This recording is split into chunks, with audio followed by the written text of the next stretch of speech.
c'était très important de nous entretenir avec les gestionnaires en premier lieu des ressources humaines pour des orientations allant dans le sens de stopper l'hémorragie qui s'est observée en ce qui concerne le vol des biens publics, des trésors publics. Nous avons dit que jusqu'à maintenant, grâce à cette suite à cette négligence, suite à cette non-observation des missions assignées, nous venons de découvrir ou nous venons de détecter plus ou moins 3 milliards et qu'à côté de ces montants bloqués, il y a aussi des comptes que nous avons trouvés vides pour dire que les montants relatifs ont été volés. C'est à ce titre que nous leur avons montré une commission mise en place pour le recouvrement de tous ces montants et nous avons lancé un message à tous les concernés. Quiconque sait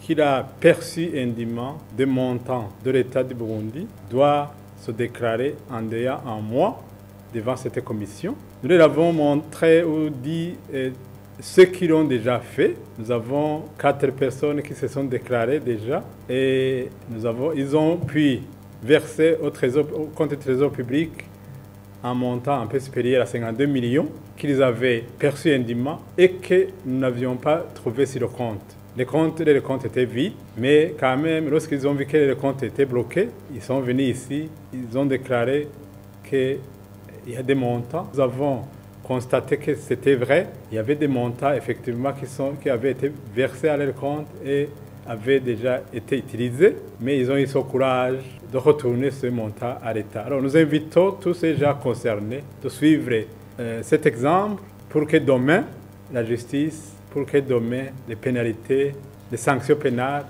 soient adoucies. Parce que l'infraction a été commise, mais il y a lieu et nous leur donnons une chance d'atténuer la situation en venant déclarer eux-mêmes.